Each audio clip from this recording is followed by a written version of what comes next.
Shalom, c'est encore moi, votre frère, votre ami Hervé Mukendi. Ce soir, je viens encore auprès de vous avec ces petits messages, mais j'aimerais bien que nous puissions parler de la prière.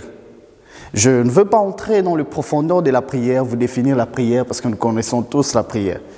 Mais je m'aimerais juste vous dire d'entrée que Dieu n'exauce pas la prière, mais Dieu exauce sa volonté. Peut-être c'est choquant pour quelqu'un, mais c'est la vérité. Pourquoi je dis la vérité? Parce que je vais appuyer mon point de vue avec des versets bibliques. Parce qu'en lisant ma Bible à moi, j'ai compris une chose. C'est pourquoi je tiens à le partager avec vous. En lisant le livre de Jacques, le chapitre 4, le verset 3, là c'est l'apôtre qui le dit mieux. Il dit, vous demandez mais vous ne recevez pas. Pourquoi? Parce que vous demandez mal. Le but, c'est satisfaire vos propres besoins. Le but, c'est satisfaire vos propres besoins. J'aime bien le français courant. Le français courant parle des intentions. Le but, c'est satisfaire vos intentions. Vous savez, il y a des personnes dans leur prière, même Dieu ne trouve pas l'intérêt. Vous savez, il y a des personnes dans leur prière, même pas ses frères dans la famille trouvent l'intérêt. Tout tourne autour d'eux. Mais j'aimerais dire à quelqu'un ce soir que Dieu n'exauce pas la prière, Dieu exauce sa volonté. Une prière sans attachement à la volonté de Dieu, c'est une prière échouée. Vous devez faire très attention lorsque vous priez. Vous devez toujours associer votre prière à la volonté de Dieu. Pourquoi j'ai dit cela? En lisant la Bible, j'ai saisi deux personnages. Ces deux personnages dans la Bible, ils ont attaché leur demande à la volonté de Dieu et le résultat était tellement wonderful. Pourquoi? Parce que leur prière était attachée à la volonté de Dieu. Si vous lisez la parole dans le livre de Luc 15, nous connaissons tous l'histoire. L'histoire des fils perdus. Vous allez comprendre ensemble avec moi que cet enfant a demandé, ce jeune homme a demandé la part à son père, sa part à son père. Et l'objectif et les intentions, c'était pour aller gaspiller. Et nous connaissons la suite. Et si vous lisez la parole, bien-aimés frères et sœurs, dans le livre de 1 Samuel, nous connaissons tous l'histoire de Anne. Anne a demandé l'enfant. Anne demandait l'enfant à Dieu. Elle demandait l'enfant à Dieu. Et Dieu ne la donnait pas l'enfant. Cela ne veut pas dire que Dieu n'était pas capable de donner l'enfant le jour où Anne a commencé à demander. Pourquoi? Pourquoi s'attarder? Parce qu'il n'y avait pas la volonté de Dieu dedans. Mais le jour où elle a attaché sa demande à la volonté de Dieu, c'est le jour où elle a reçu quelque chose de la part de Dieu. Si vous lisez la parole, qu'est-ce qu'elle dit? Elle dit dans sa prière, l'Éternel, si tu me donnes un enfant mâle, je te le consacrerai.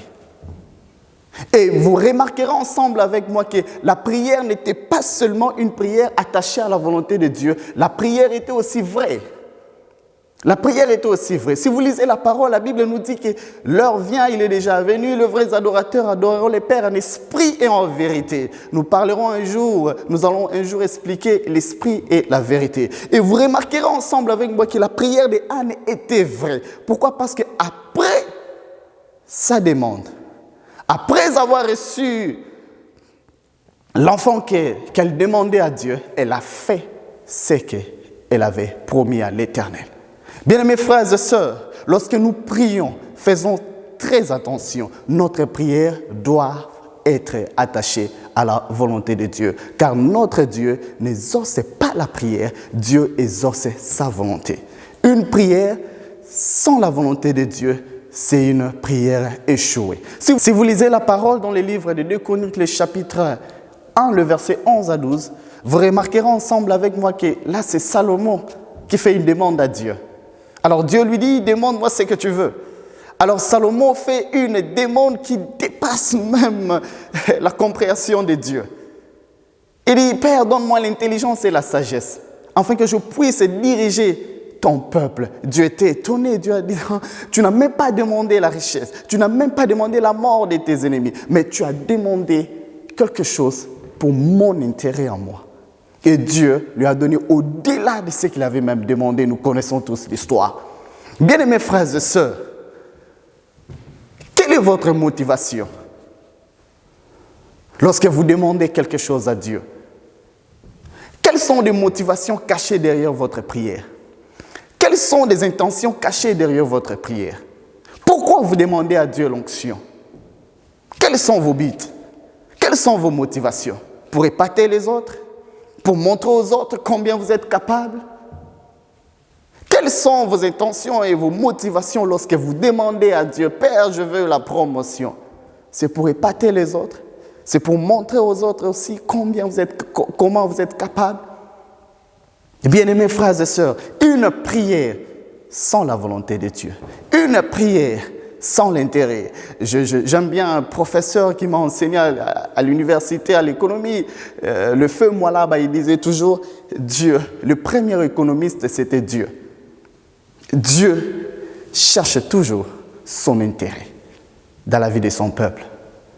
Bien-aimés frères et sœurs, une prière sans la volonté de Dieu, c'est une prière échouée. Pourquoi vous demandez l'onction à Dieu? Pourquoi vous demandez le mariage à Dieu? Pourquoi vous demandez la promotion? Pourquoi vous demandez la puissance dans le ministère? C'est pour épater les autres. Est-ce qu'il y a-t-il l'intérêt de Dieu dedans? S'il n'y a pas l'intérêt de Dieu dedans, vous êtes en train de perdre votre temps dans la prière. Dieu n'exorce pas la prière. Dieu exorce sa volonté. Que Dieu vous bénisse.